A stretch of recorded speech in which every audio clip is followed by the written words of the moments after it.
Halo, ketemu lagi dengan saya Tosin, Pond Builder dan juga toko peralatan kolam koi. Ya, Tokopedia kita ada di Tosin, Shopee kita ada di Tosin Koi. Kalau Bukalapak kita ada di Tosin. Kita punya Instagram juga, namanya @tosin, THOSIN. Oke ya. Jadi di sore ini saya mau bahas user manual book RDF KC series. Kebetulan saya baru di Jogja. Oke, ayo langsung kita ulas. Kebetulan saya megang apa nih, seruling.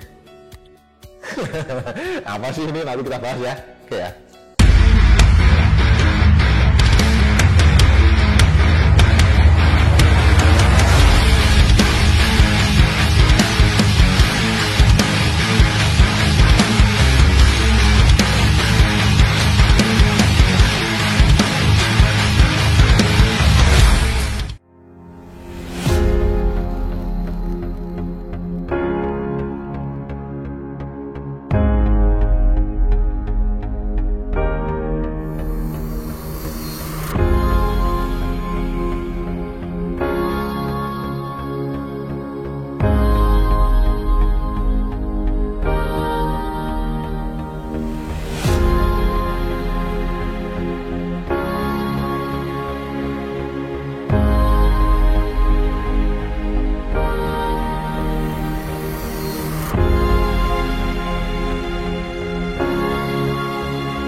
Kanan kiri saya ini ada RDF KC series, karena memang dari sekian RDF yang sudah pernah kita ketemui di lapangan ya, ini KC series ini memang yang paling canggih di antara RDF yang lain gitu. Nah, canggihnya seperti apa? Simak terus video kita, jangan di sekop-sekop, jangan di skip-skip, supaya tidak ketinggalan apa sih fitur-fitur yang ada di RDF KC ini. Di sebelah saya nih, sebelah kanan kita ada KC60 new model. Yang di sebelah kiri saya ada KC30 yang old model. Sini ada KC60 juga yang new model. Beberapa waktu yang lalu sudah pernah saya bahas terkait dengan yang new dan old model itu bedanya di mana. Nah, hari ini memang saya khusus mau bahas fitur-fiturnya si RDF KC ini. Nah, ini adalah nozzle-nya sebanyak ini adalah untuk KC60. Oke ya. Ya sekilas dulu enggak apa-apa lah, kita supaya merimain lagi kepada teman-teman bahwasanya KC series ini selalu riset, selalu improve untuk fasilitas-fasilitas dan untuk yang memberikan yang terbaik kepada user RDF KC. Jadi ya sekilas saja untuk yang new model itu, ini kebetulan baru diproduksi, baru dibikin dan belum jadi. Memang ini nozzle-nya nanti di sini ya. Nah, sekilas yang membedakan new model dan old model adalah nih screen-nya ini. Screen-nya dia kelihatan ada tulangan heksagonalnya gitu ya. Untuk lebih lengkapnya lagi-lagi saya sampaikan ada di postingan kita sebelumnya. Kalau yang old model screen-nya polos seperti ini nih. Ini polos seperti ini. Nah, polos. Sekilas seperti itu bedanya, tapi ada beberapa hal lain yang lebih detailnya. Yang KC60 kita bukain juga, nanti bedanya yang new dan old model itu seperti apa. Ayo kita kesini nih. Ini yang old model nih. Salah satu yang membedakan ini cantolannya juga nih. Ini KC60 old model. Screen-nya polos. Screen-nya polos. Gitu ya. Oke. Nah, sekilas saja ya untuk membedakan old dan new model. Untuk tampilan luarnya dan dari RDF KC yang old dan new model, lebih lengkapnya cek lagi postingan kita sebelumnya. Oke, sesuai janji saya di depan tadi, hari ini kita mau bahas terkait dengan user manual dari RDF KC series ini, karena memang seperti yang saya sampaikan tadi, KC series sampai dengan saat ini masih memiliki fasilitas yang paling lengkap. Minimal kita ada di KC series ini ada 4 sensor ya, sensor terkait air bersih, air kotor, terus sensor dripping, sensor kalau yang warna merah itu adalah untuk supaya kalau ada trouble mematikan seluruh sistem dan sensor dari pintu. Nah, tadi saya mau bahas apa ya? user manual ya. User manual seperti ini, bisa di shoot.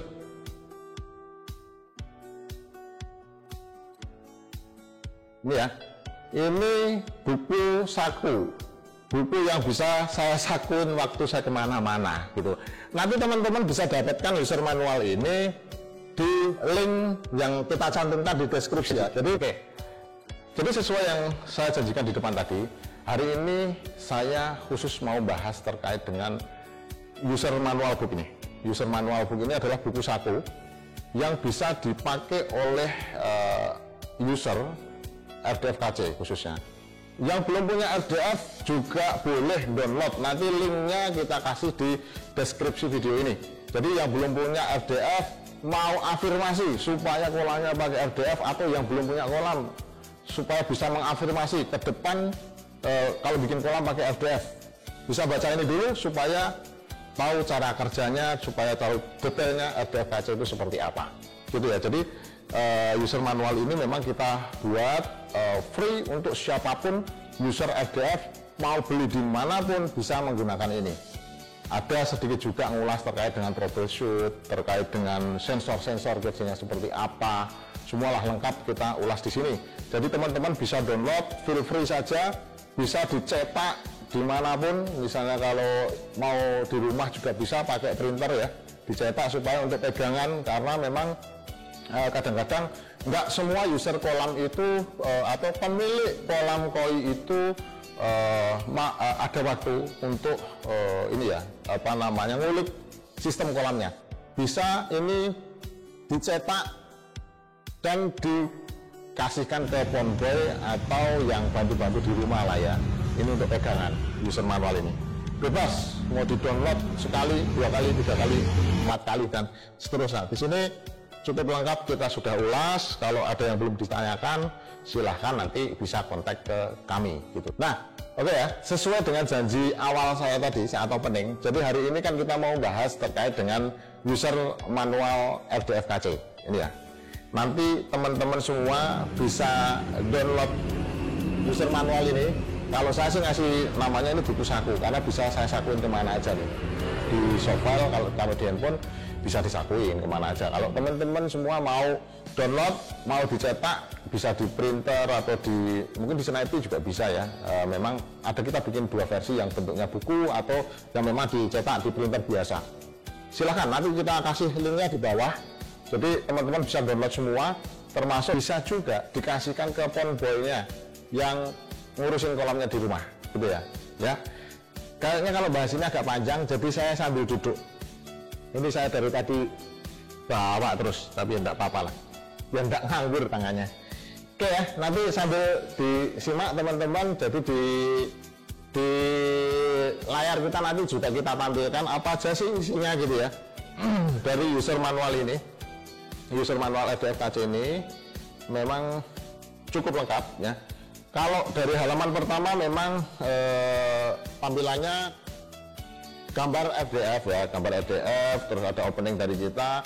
Halaman ketiga itu ada daftar isi terkait dengan pendahuluan dan lain-lain. Halaman keempat itu ya pendahuluan ya. Nah, di halaman kedua kita langsung membahas tentang prinsip kerja RDF. Supaya apa? Sebelum kita paham dengan komponen-komponen ini, secara garis besar teman-teman semua sudah tahu dulu nih prinsip kerja RDF itu seperti apa. Di sini juga dibahas terkait dengan adanya selektor. Selektor itu yang mana? Ini nih ya, selektor.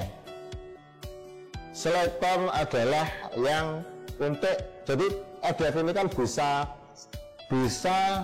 pump mode dan gravity mode. Nah, yang sepanjang yang saya tahu, RDF yang bisa mengakomodir menjadi 2 mode, baik itu gravity atau pump feed, itu baru KC gitu. Jadi ini namanya selektor. Terus tabung level air bersih itu ada di sini, tabung level air kotor ada di sini. Nah, ini terus bahas sensor-sensor. Nah, sensor-sensor gitu yang saya sampaikan tadi, sensor kan ada 4. Ini warnanya nih masing-masing, ini dibahas juga di user manual. Sensor warna biru, warna merah, warna kuning. Ini kan ada 3 nih, fungsinya apa aja. ada semua di buku user manual. Nah, itu nanti sensor peletakannya di 2 tabung ini. Gimana peletakannya? Silahkan download di buku user manual. Sensor satu lagi di mana, Om Tosin? Gitu kan tadi katanya 4. Sensor satu lagi ada di pintu sini nih. Di sini nih sensornya. Ini adalah sensor pintu. Sensor pintu adalah untuk keamanan user saat mau maintenance, supaya tidak tiba-tiba itu drumnya muter. Nanti kan kaget kalau baru nyemprot bersihin muter, kan kadang-kadang kaget. Jadi ada sensor pintu sebagai safety dari RDF KC gitu ya. Jadi di dalam user manual ini sudah cukup lengkap sistem kerjanya seperti apa. Supaya lebih terbayang, sekali lagi saya sampaikan ke teman-teman, silahkan di download aja, feel free, nggak usah pakai password, nggak usah pakai apapun, bebas downloadnya. Oke, jadi masuk ke halaman ke-6 masih kelanjutan dari prinsip kerja RDF ya. Itu proses filtrasinya seperti apa, urutan proses filtrasinya seperti apa, itu lengkap sekali kita bahas di situ. Nah, oke ya, tadi kan halaman 5 dan 6 itu kita membahas prinsip kerja RDF. Sekarang ayo kita masuk ke halaman 7 yang ada di user manual ini, membahas terkait di bab 3 nih, adalah komponen utama bagian luar RDF. Oke ya. Di sini lengkap banget. Nanti ditampilkan juga apa saja sih yang dibahas. Saya bacakan sekilas saja ya. Jadi ini ada handle-nya itu ini kalau yang old model kan seperti ini. Kalau yang new model dia modelnya rata. Ini handle namanya. Terus kotak panel kontrol. Nah, panel kontrol itu isinya apa aja? Ada PLC juga kita bahas semuanya. Jadi kalau teman-teman yang pakai RDF KC ini ya, itu bisa kerjanya pakai sensor, juga pakai timernya ya, yang ngatur nanti di PLC. Cara ngaturnya gimana? Semua ada di sini. Nah, ini garis besarnya ya, tabung air kotor, air bersih ada di sini. Ini adalah inlet ya, inlet untuk KC60. Terus ya ini kebetulan motif nih KC60 nya, jadi ada 6 in 2 sama 4 in 1. Ini adalah pipa waste nih. Pipa waste adalah untuk membuang solid waste atau kotoran. Oke ya. Nah, tadi di bab 3 itu ada di halaman 7. Itu sudah membahas terkait dengan komponen luarnya. Sudah saya jelaskan tadi terkait dengan covernya dan ini apa ya, kotak panelnya dan lain-lainnya bagian luarnya. Oke, nah lanjut di bagian atau bab keempat itu ada di halaman 8. Halaman 8 membahas terkait dengan nih jeroannya. Ada nggak yang suka ngintip jeroan? Nah, jeroannya itu ada, dia bahas ini nih, nozzle yang dari tadi saya bawa tuh. Oh, ini di baut nih. Nozzle ya tadi tuh, posisinya ada di sini. Nozzle yang nanti ada penjelasannya juga gimana cara maintenance-nya itu di sini nozzle-nya.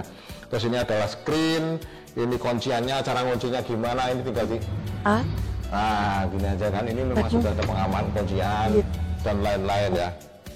Terus kita bagian dalam itu ada juga ini motor ya, motornya. Nah, kita lanjut aja untuk lebih dalam ya. Tadi kan udah masuk ke dalam, kita lebih dalam lagi itu ada di bab 5. Bab 5 ada di halaman 10. Halaman 10 itu bahas panel kontrol. Panel kontrol itu ini tadi kan, pas di komponen luar sudah disampaikan, ini namanya panel kontrol. Nah, jeroannya seperti apa? Ini isinya ada PLC namanya. PLC, Programmable Logic Control. Nah, di sini ada power supply yang di bawah ini. Karena ini baru kebetulan kita di pabriknya ya. Jadi ini masih ketutup lah ya, masih ketutup. Nanti dijelaskan, bisa juga dibaca di sini, lengkap kok.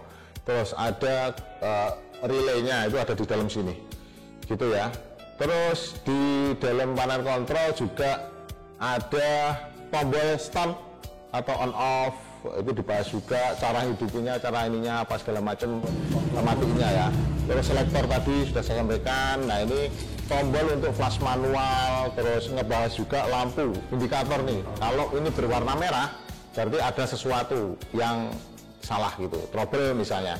Terus ini adalah supply power untuk pump spray nih, bisa ditolak dari bawah, dia buka nih. Nah, ya kan. Oke ya, jadi kabel-kabel di bawah ini juga dibahas nih di sini, lengkap banget nih kabel-kabel di bawah ini. Ini untuk apa aja sih? Untuk sensor. Nah ini nih, ini lengkap di sini dibahas. Tuh, download aja ya, sekali lagi download lah, gratis. Oke, lebih dalam lagi kita mau bahas di bab 6. Kita bahas di bab 6. Tadi kan bahas ini jeroannya apa, gitu kan. Nah sekarang kita lebih dalam lagi cara ngatur PLC. Cara ngatur PLC gimana? Ada di halaman 12. Misalnya mau ngatur timernya, atau yang pasti kelihatan pertama adalah ketika RDF ini normal, nggak ada kendala apapun, tulisannya all OK.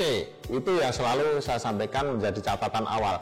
Ketika tulisan di PLC ini all OK, artinya nggak ada sesuatu yang salah gitu. Bisa teman-teman semua baca di halaman 12 atau di bab 6. Nah untuk pengaturan menu defaultnya juga kita cantumkan di sini. Waduh, ini udah lengkap banget ini. Untuk ini sekarang bahas sensor tadi ya. Sensor untuk posisi pump feed dengan gravity mode itu juga berbeda nanti. Nah tadi sensornya ini kan. Nah ini sensor merah, biru dan kuning itu posisinya ada di dua tabung ini nih. Ini kan tabung yang connect dengan air bersih.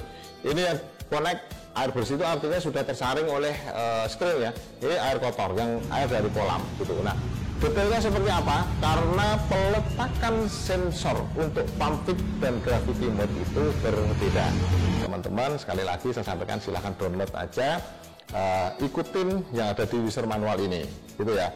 Ini di sini ada bab 8 itu pump mode namanya sini. Kalau saya sering nyebutnya pump feed sih, ikutin tulisan itu pump mode pompa. Nah bab 9 ada gravity mode gravity. Terus di bab 10 kita juga membahas terkait dengan gimana sih cara merawat RDF ini. Karena bagaimanapun juga yang namanya mesin itu pasti butuh perawatan. Mobil, motor kita juga butuh perawatan. Minimal ya ganti oli lah ya. Apapun itu namanya barang elektronik. Karena teman-teman kan nanti kalau rusak bagaimana gitu. Semua barang elektronik pasti akan rusak. Tapi bisa diminimalisir dengan cara perawatan yang benar. Nah, gimana cara perawatan yang benar? Kita bahas di bab 10 atau di halaman 16. Bagaimana menurut teman-teman? Masih kurang lengkap atau belum? Silahkan, kalau ada yang kurang lengkap, teman-teman bisa tuliskan di kolom komentar di bawah ya.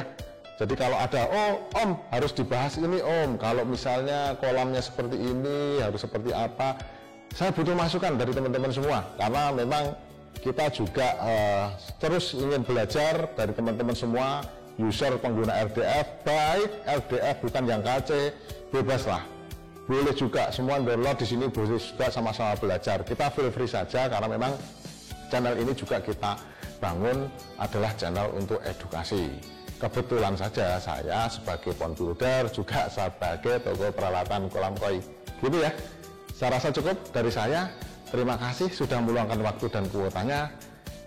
Jangan lupa di subscribe. Nah teman-teman ya, kalau memang video ini bermanfaat silahkan dibagikan ke teman, ke saudara, siapapun lah ya, dibagikan aja secara gratis. Jangan lupa download user manual ini untuk RDF. Sudah punya atau belum, download aja gratis. Yang belum punya bisa dijadikan sebagai materi afirmasi supaya teman-teman semua next kalau ngebuild kolam atau mau renov kolam bisa pakai RDF KC. Terima kasih ya, ketemu lagi dengan saya nanti. Selamat sore.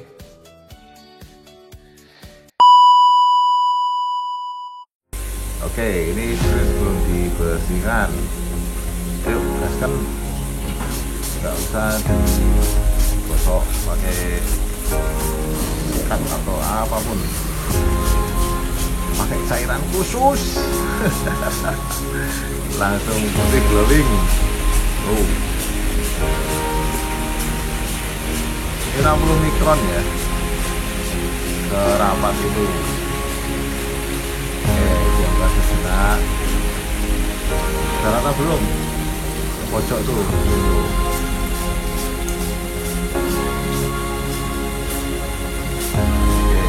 dikit. Rasanya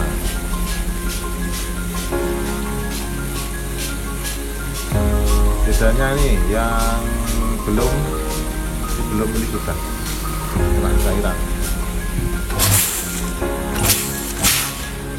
Yuk, gas.